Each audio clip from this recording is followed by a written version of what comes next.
A strong female protagonist. If the GTA 6 leaks from last year are anything to go by, and it seems that they likely are, one of GTA 6's protagonists is a woman named Lucia. This felt like a really safe ask for Rockstar's next mega game even before the leaks, honestly. So what I want is more than the bare minimum, an interesting woman who holds her own in the story and contributes to GTA's satire of American culture without being the butt of it. And hold the stereotypes. If Lucia is Latina, as it's been rumored, her sole personality trait should not be femme fatale. And if she's bilingual, then for goodness sake, let Rockstar have consulted or employed bilingual writers so she speaks like a person and not a sitcom. Years of playing GTA Online as a female character have made me want a fully-fledged, well-written female protagonist to be in the next mainline game so bad. Nothing brings me more joy than smacking the shit out of guys as my biker gal OC, and I think a badass woman would be the perfect addition to GTA 6. In an ideal world, I'd like to see the ensemble cast trend continue with a strong, smart woman who absolutely terrifies the other playable characters. I've seen people claim that a female protagonist wouldn't feel right or fit in with the universe that Rockstar's built, but that's just plain bullshit. Women aren't excluded from being criminals or gang leaders.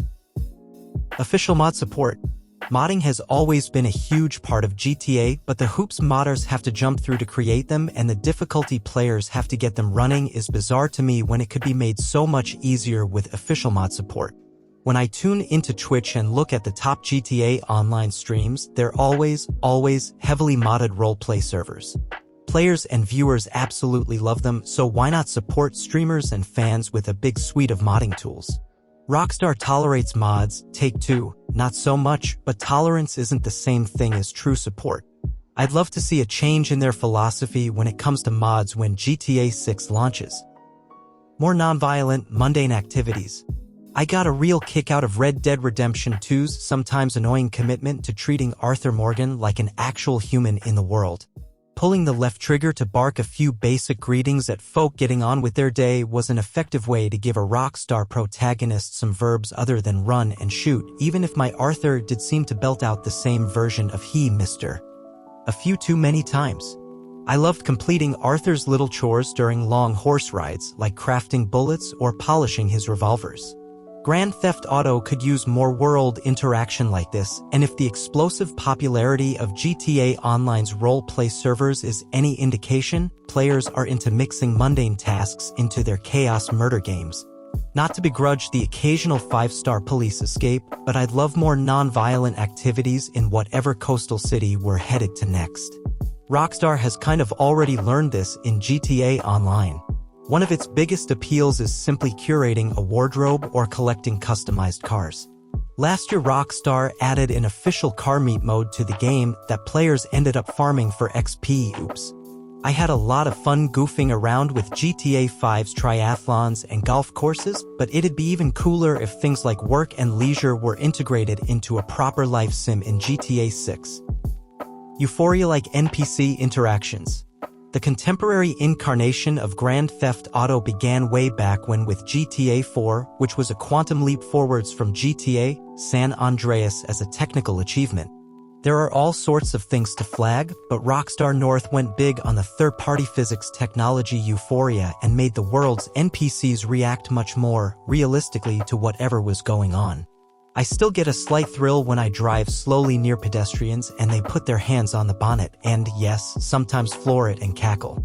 Grand Theft Auto 6 has to have a similar leap in how we think about NPCs because, frankly, Rockstars are still the best. The current state of the art in video games is still full of repetition, lines that are inappropriate for the context, and tonal deafness to the world's atmosphere and your character's actions. These can be daft and funny and laugh out loud, sure, but the next step from this has to be dealing with extraordinarily subtle judgments about what NPCs should say and when, and how they should act around a given player. I don't think it's exaggerating to say that NPCs are one of the world's most important features, and the more subtle, the more contextualized, even the more long-term those reactions can be, the more magical it will all seem. More customization in my bazillion-dollar apartment. Both GTA Online and Red Dead Online give players very constrained control over their space in the form of themes you can buy and apply to the properties you own. If we're dreaming up the biggest and best GTA 6, I want whatever its online side winds up being, and hey, single player too, to give me control over designing and fussing with properties. I want to know the pain Molly felt when she bought a house in FF14. A cheat code that makes all the cars fly around and crash and stuff. The proper way to play GTA is to blow through the intro mission as fast as you can, enter a bunch of cheat codes, and then launch a knockoff Bugatti into restricted airspace while ignoring anything to do with the story forevermore. I'm sure GTA 6 will have cheat codes because they all do, so it probably isn't a request that needed making. I just wanted it on the record. Less open world. The hallmark of Grand Theft Auto is its massive, teeming open worlds. And they're great, but they're also incredibly distracting. I've never finished a GTA game because I inevitably end up farting around with bowling or driving an ambulance or whatever, and after dozens of hours of that, I lose interest in the whole thing. I have no idea what I'm supposed to be doing, and I can't be bothered to find out because I've got 150 hours sunk into the game, I've accomplished basically nothing, and man, I am done. To be clear, this is 100% a me problem. I love huge, sprawling game worlds filled with things to do, but I can't be trusted with them unsupervised.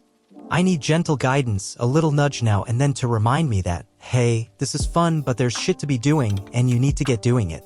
If GTA 6 can do that, if Rockstar is willing to dial back the sheer scale of the game in favor of a deeper, more focused, and yes, if we want to use that word, linear, experience, then you can count me in. For the record, I really don't expect it to happen.